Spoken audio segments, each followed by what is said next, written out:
It is really cool. Yeah, and that's just in the local area. We have quite a bit of Ron Paul supporters in other cities in You the ever heard area. of the Southern Avenger? The Southern Avenger. I think The Southern Avenger, his name is Jack Hunter out of Charleston, South Carolina.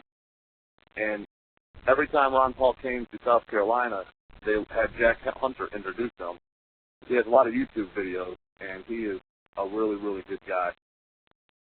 Awesome. But he loves Ron Paul, and he's on the radio every single day in Charleston, The South Carolina. Southern Avenger. Yeah, that does sound kind of familiar. South Carolina is in the spotlight when it comes to the primaries.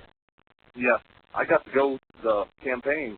I've done so much already with Ron Paul stuff. I never worked for him, but I was one of those volunteers like you guys are. And they actually gave me 2 tickets to the debate in January. That was in Myrtle Beach.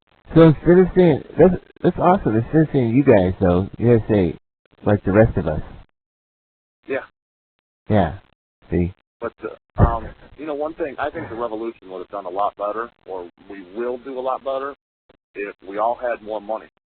And you probably see, I talked to you a little bit on the thing, and there's this product that me and a bunch of people that are in the revolution, like Amanda Moore, she's working for Chuck Baldwin now, and Jose Carrera, they both used to work for Ron Paul. They were, Amanda Moore was the South Carolina director for Ron Paul. And a guy named Steve Lawton, he created the Ron Paul toolbar. Have you ever heard of that? No, I haven't. I don't do toolbars. Okay, well, he created the Ron Paul toolbar where you can get all your news right on the toolbar. That sounds pretty handy for a radio host, especially one on Revolution Broadcasting and Ron Paul Radio. Yeah, but what we're doing is we're involved in basically an MLM that is called Rejuvenate, and it makes you look and feel 10 years younger. You put it on your face.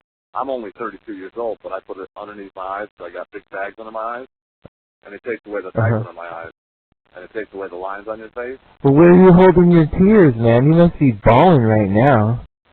What's that? I'm talking about emotion right now on my show. That's kind of the thing. Oh, am I on the radio? Yeah, we're live on air right now. Oh, I'm sorry. No, you're great. I took the. What's that? We want people to have.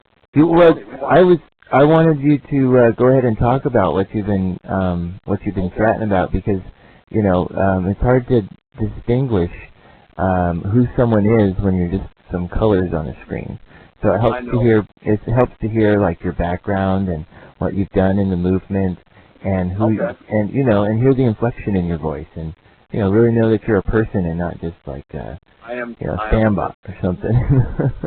In December 16th, I went up to Boston for the anniversary of the Boston Tea Party. Oh, cool. I got to see Rand Paul and a bunch of people up there. We marched from the State House down Freedom Trail to Faneuil Hall, and that was wet and cold, but it was really, really fun. That's awesome. I was cold, but I was in my garage because I was doing the show on Ron Paul Radio when we were Ron Paul Radio back then.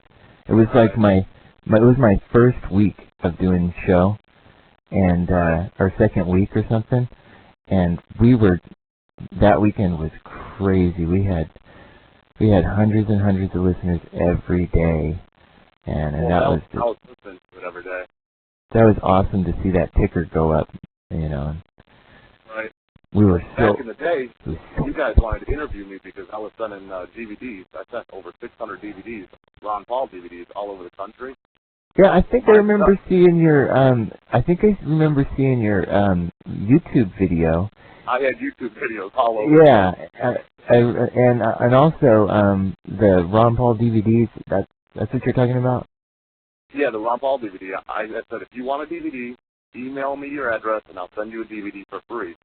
It cost me about $1.20 to send each and every one DVD. And why did you do that?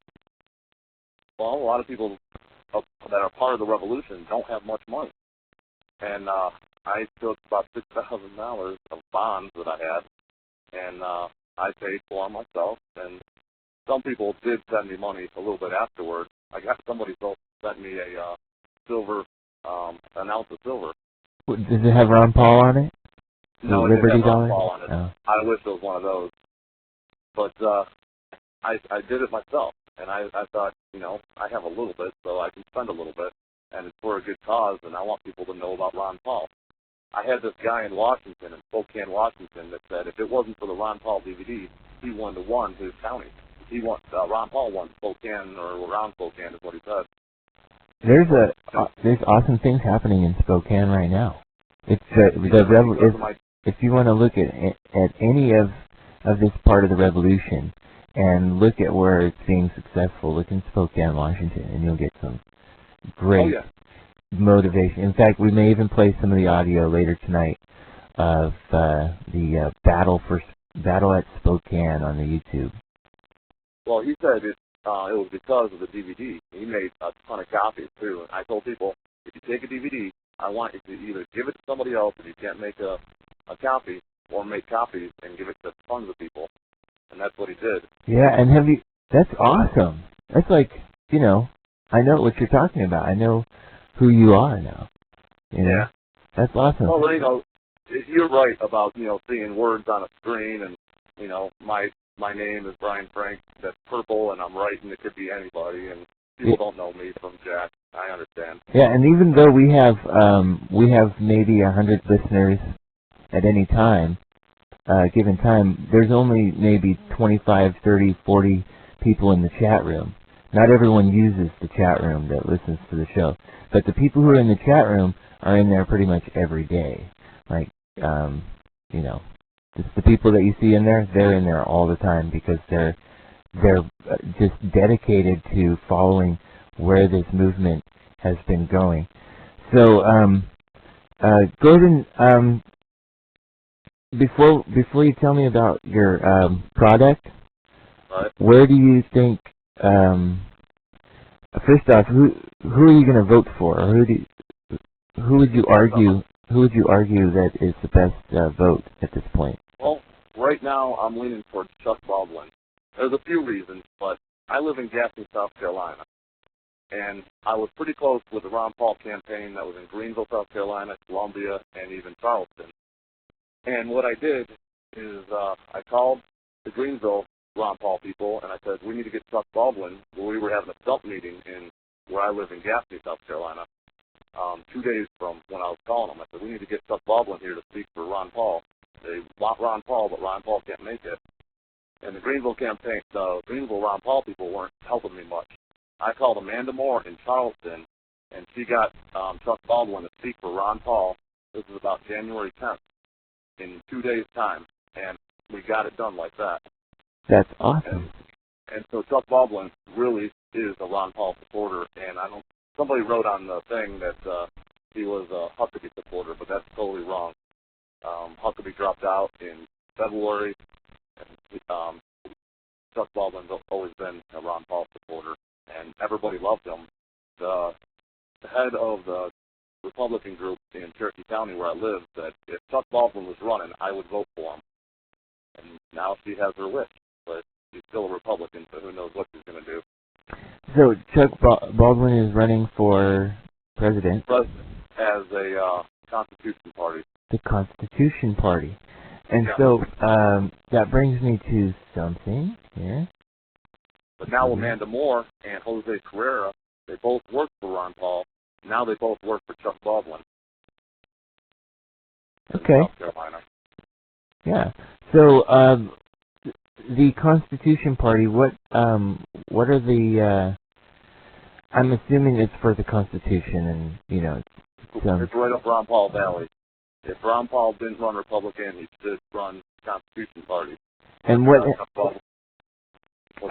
I'm not familiar with third parties and what their impact can be. Can you give? I'm not really familiar either. Not all states have the Constitution Party on their ballot, so it will be tough. But you don't, even if you don't have Constitution Party in your state, vote for Bob Barr or vote for Mickey Mouse or write in Ron Paul if you can. Whatever you do, don't vote for Obama. Don't vote for McCain. And we have more than two choices. A lot of people think we only have two choices, airplane food or hospital food, but we have more. Yeah, well, it's hard, and if ever there was an election, in Ron Paul's preface, he's talking about this in his book, the Revolution and Manifesto, and he says if 2008 is no different. Well, I say it is a little different. I say it's pretty much the epitome of it this time.